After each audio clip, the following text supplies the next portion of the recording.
The ideal center. Once, when the mother was asked by a group of disciples to give her permission and blessings for opening a center, she said in answer, "To open a center is not sufficient in itself. It must be the pure heart of perfect sincerity in a total consecration to the divine."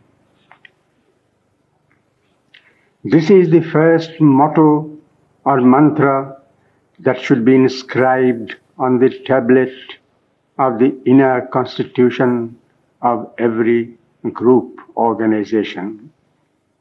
It states the basic spirit, the true inspiration that should initiate the work and guide it through.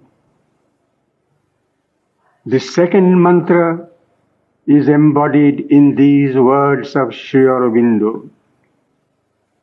Love the mother, always behave as if she was looking at you, for indeed she is always present. These are words that should be kept always bright and blazing in the heart of each and every one. They give the source and origin of the inspiration, the single fount of all movements, collective and individual. And a third mantra, not less living or less urgent, has been given by the mother. Let us work as we pray, for indeed work is the body's best prayer to the divine. Here we learn of the way, the process that is to be followed, the skill, as it were, for realizing the goal. And for a final comprehension and direction, we are to remember these words of Sri Aurobindo. All problems of existence are essentially problems of harmony.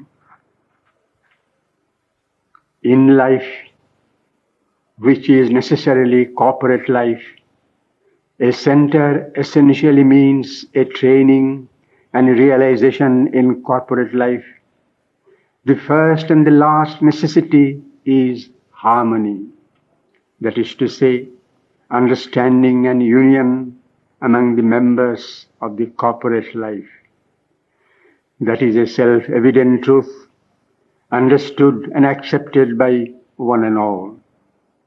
But the crux of the matter is how to achieve the harmony. It can be achieved only on a higher level of being and consciousness. On the lower ordinary level, there can be only a compromise, an unstable balance, an uncertain counterpoising of diverse and divergent elements.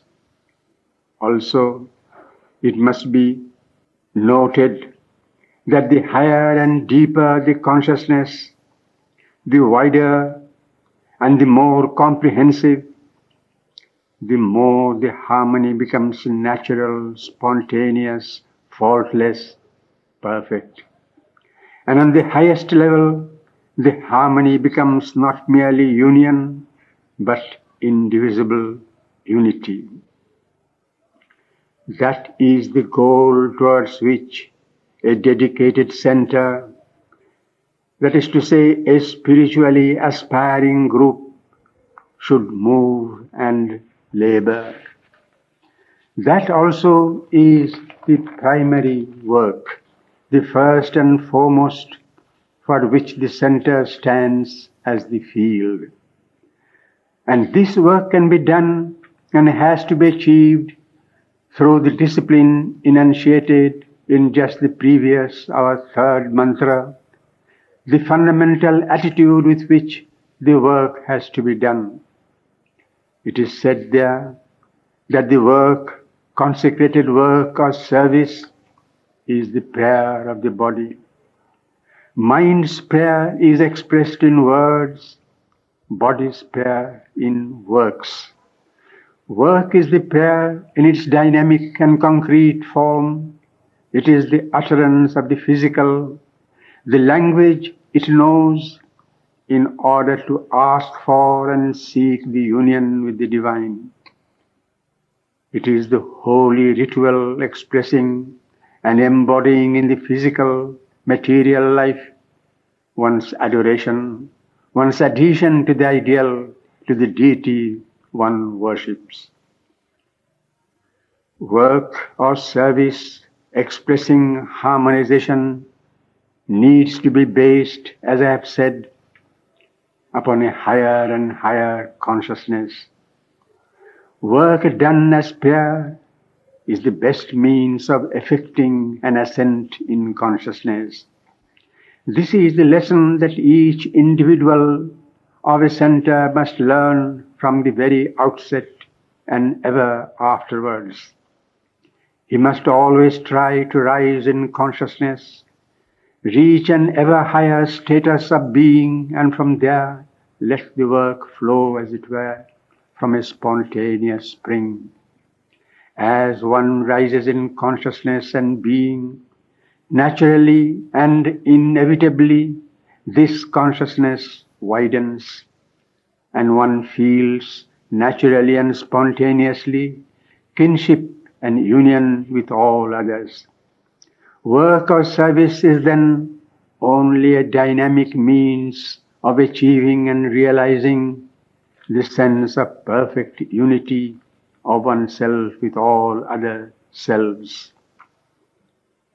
Work is not meant to show or express one's capacity or skillfulness or cleverness, nor is it a mere mechanical execution of outward acts, performing certain duties, however conscientiously or meticulously.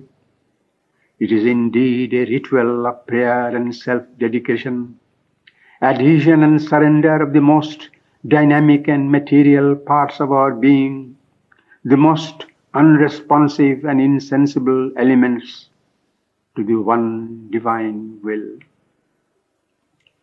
And this brings us to the major, the cardinal mantra of a center, the mantra which Sri Aurobindo gives about the constant and living presence of the Mother.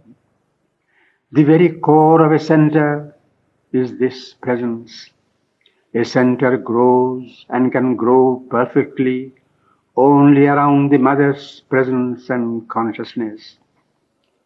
As the ideal for the individual is to be conscious of its central inner being and relate all its parts and all its movements to that central reality, organize itself in perfect harmony around this core of its being.